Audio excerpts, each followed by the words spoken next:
Ndabaramukije cane bakunzi b'ikiganiro igitondo gishasha, amahoro y'Imana, kugubwa neza, kuroranirwa mu vyanyu no mu banyu, nivyo ndabipfurije. Mbahaye ikaze muri kino kiganiro cacu igitondo gishasha, tugomba dusangire ijambo mfise ribonekana mu gitabo c'Itanguriro, ni igice ca 45, duca dusoma ku murongo wa 24 wonyene.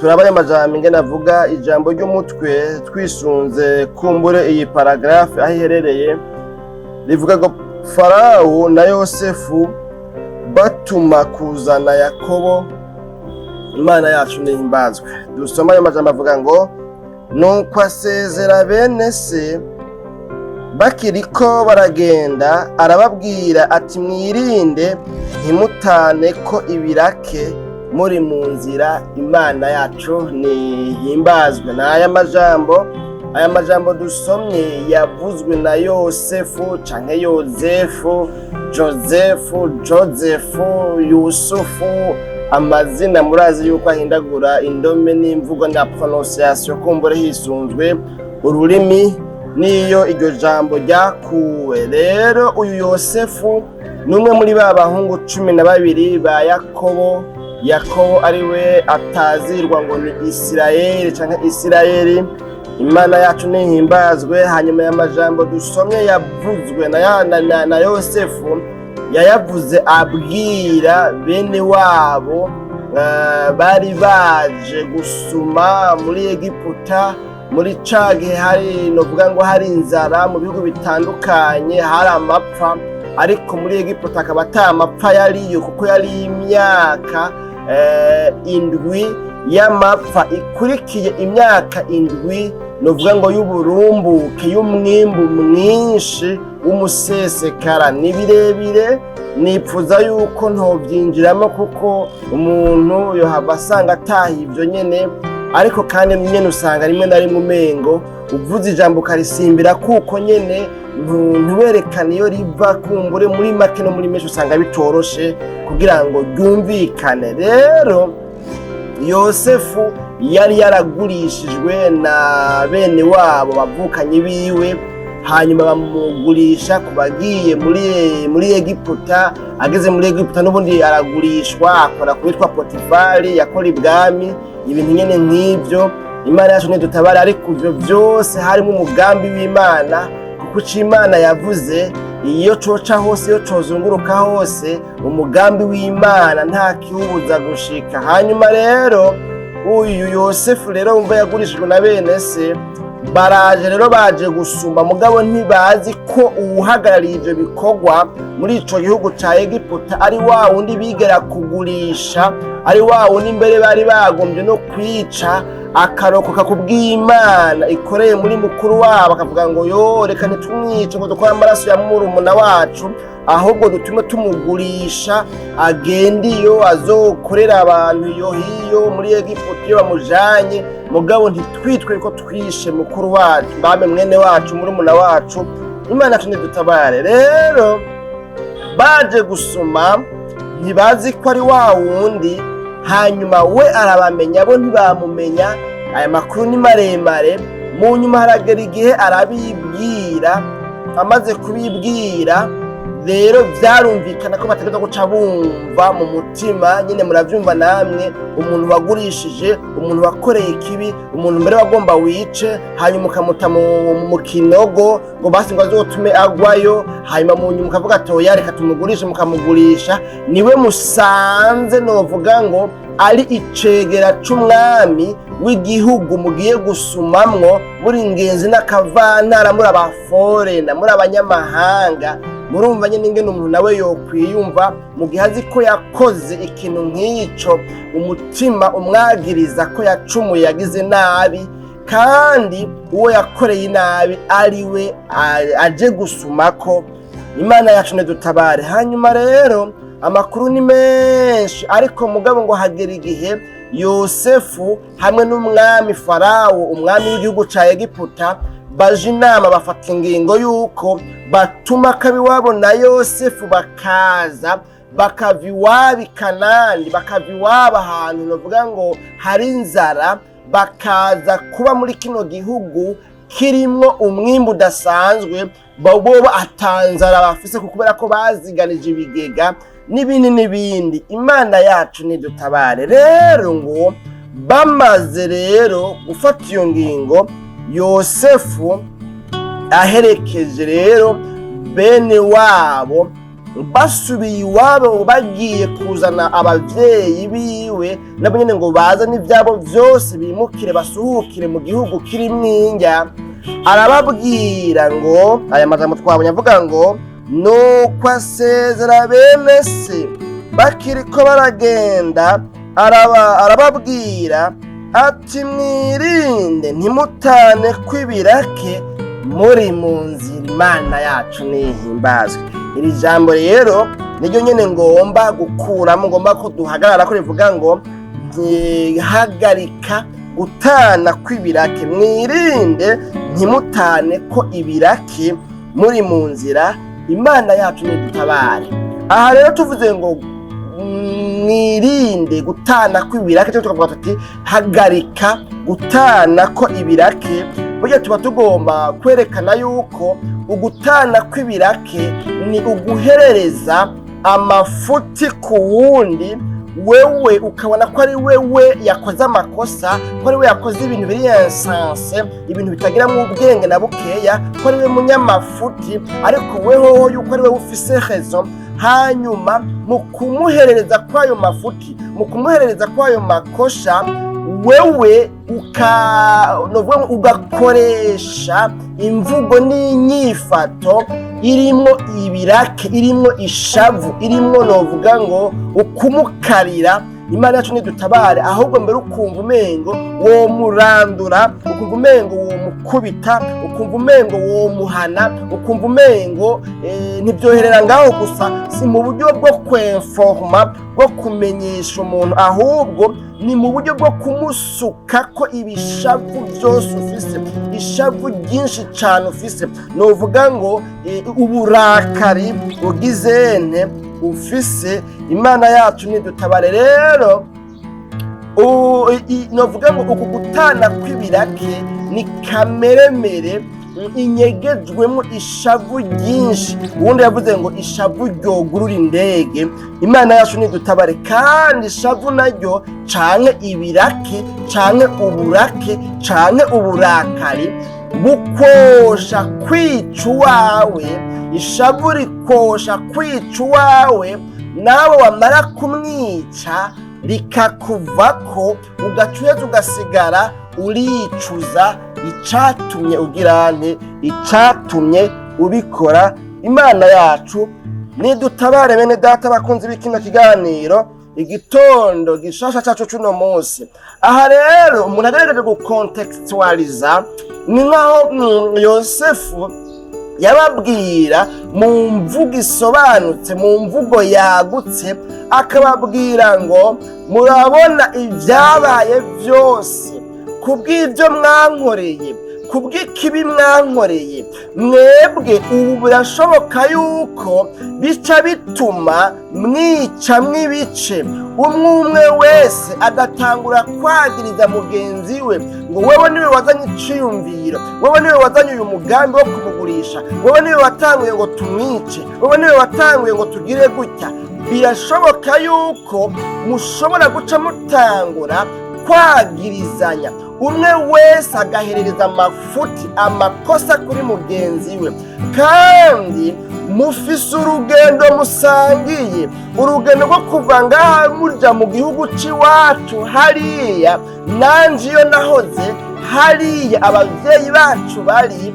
Uru rugendo hamwe mworufata atakumvikana guhari, ataguhuza umutima n'inama guhari, mutiyumvanamwo, mudasenyera ku mugozi umwe, mwogira ingorane, kuko urugendo ntiruburamwo ibibazo, ntiruburamwo abansi. Muzogenda kumbura indwi yose, sinzi igihe bamara bari mu rugendo bariko baragenda, ariko ndizera neza ko iyo bija hose rutari urugendo rw'umunsi umwe wonyene.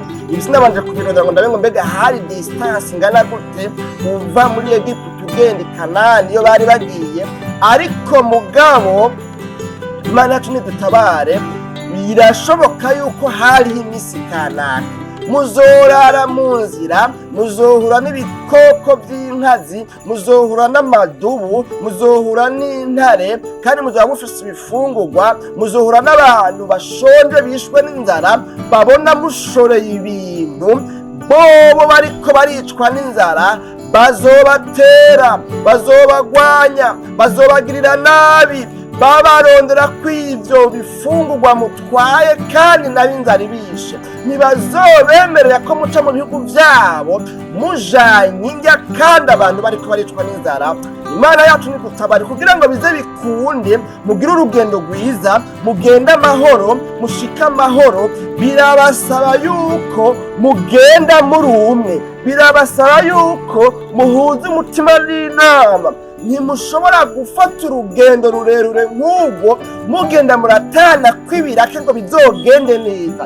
Ndipfuza yuko rero mwokwirinda aha muri ino nzira muzoba murimwo, muze mwirinde gutana kw'ibirake, muze mwirinde kwagirizanya, muze mwirinde guhererezanya ko amafuti. Imana yacu nidutabare, kuko nivyagenda gutyo muzohava muhindukana mwebwe nyene, mwicane, mumarane, mukomeretsanye. Imana yacu nidutabare, kuko ibirake ni ikintu kibi kidakwiye kuboneka mu bantu bari mu rugendo rumwe. Abantu basangiye urugendo ntibakwiye kuganzwa na kameremere y'ibirake, ntibakwiye kuganzwa na kameremere y'ibishavu, kuko ishavu rikosha kwica mugenzi wawe. Ishavu ni umwasi w'abantu bari mu rugendo basangiye urugendo.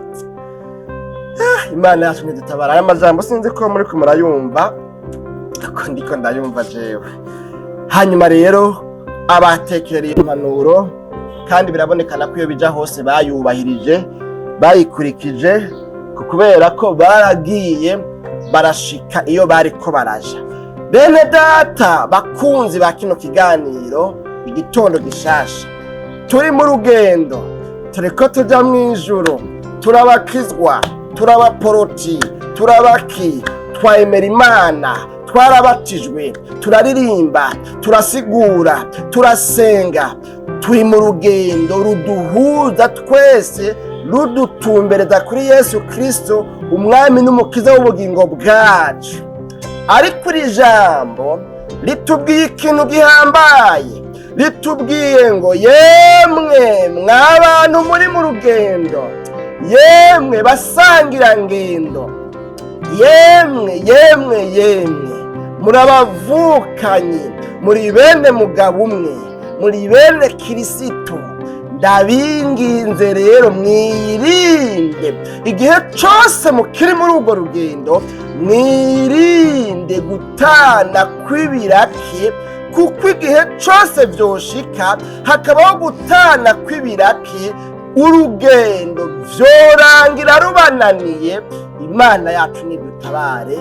Bene data bakunzi ba kino kiganiro, gitondo gishasha cacu cuno munsi, naje niyi mpanuro nyene nje mpagazemwo, nje guhanura, nje kubwira abo dusangiye urugendo. Bishoboka ugasanga ntibemerana, ntibahuza umutima n'inama, kandi bose bitwa yuko ari abakristo, kandi bose bitwa ko bakijijwe, kandi bose bitwa ngo barizeye Yesu Kristo, nawe ababera umwami n'umukiza mu bugingo bwabo, kandi bose bitwa ngo basangiye Imana, basangiye umwami umwe, basangiye ukwemera, mbere n'ijuru bariko barajamwo n'ijuru rimwe.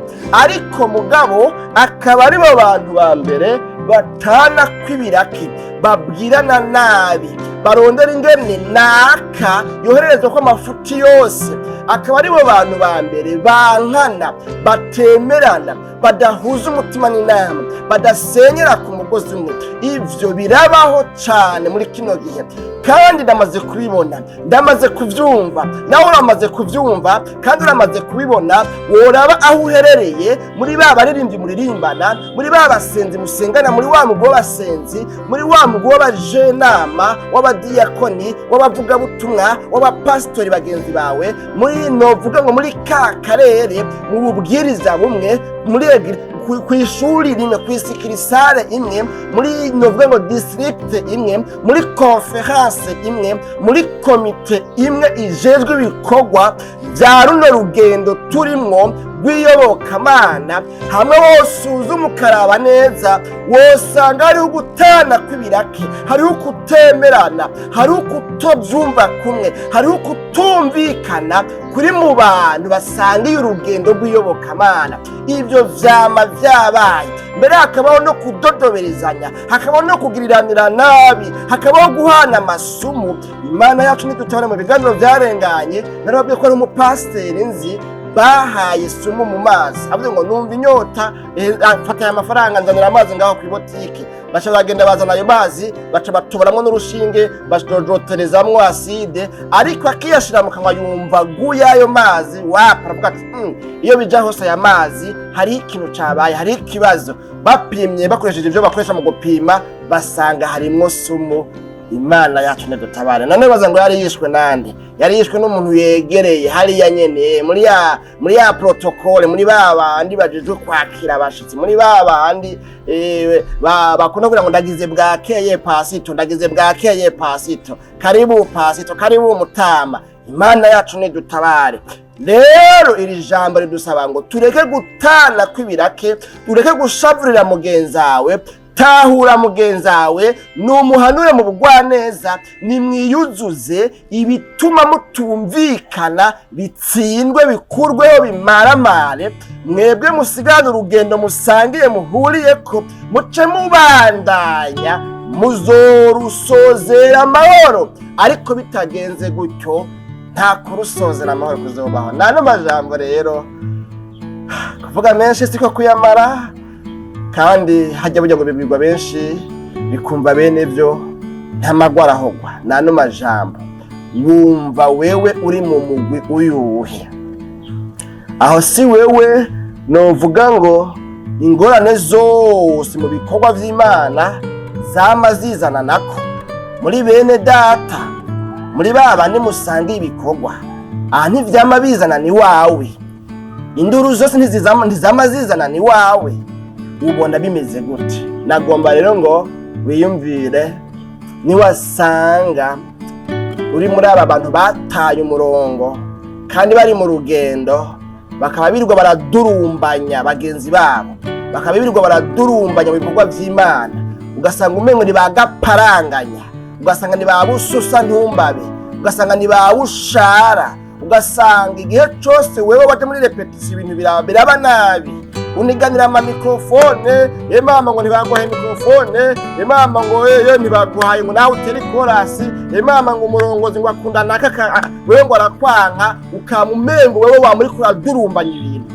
Nagomba ngo ni waba wumva uri muri uyo mugwi, wihane ubwira Imana ngo Mana umpangaze unguze kw'imbabazi, bihora bingora, mpora nsanga nanje ntaharaniye gusenyera ku mugozi umwe na bene data, kandi bigumye gutya urugendo sinzorusozera amahoro, kandi nzoba intambamyi kuri bagenzanje, nanje ubwanje bizongera kwingaruka mbi. Ucubwira Imana iti kubabarira, ikwezi gutunganye wemerwe nayo. Nano majambo n'umuhigwe rero umuntu aharamira gucudika, kunga ubumwe, guhuza, gusenyera ku mugozi umwe n'abo basangiye urugendo na bene data.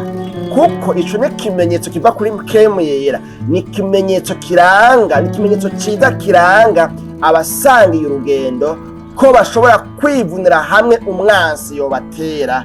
Imana yacu nidutabara. Abo bantu n'abahirwe, kandi Imana nayo ikigomba iragomba yuko n'ubutari umuhirwe asanze yarabaye umutsindwa, yihana akabwira Imana ngo Mana mbabarira.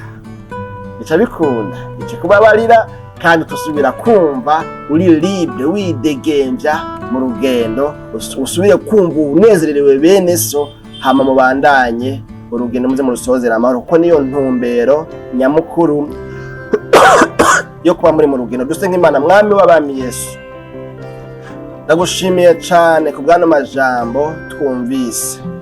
Umuntu wese ayirabishije ko, ayiyumviriye ko, agasanga yahora abona umengo abandi nibo babi, ariko nawe kumbe ari mubi, akaba yahisemo kuvuga ngo Mana mbabarira, gwiza kw'imbabazi, nipfuza guhinduka, mpisemwo guhinduka, mpisemwo gutunganya ubugingo, mpisemwo kwihana, numugirire neza nkuko abigusabye. Ibisigaye aba bene data bose bumvise aya majambo ubahe guharanira kugendera mu bumwe no kuvyumva kumwe na bene data, kugira ngo bikunde urugendo barimo baze barusozera amahoro. Mu izina ryawe ryera Kristo Yesu tubisabye tuvyizeye, amen.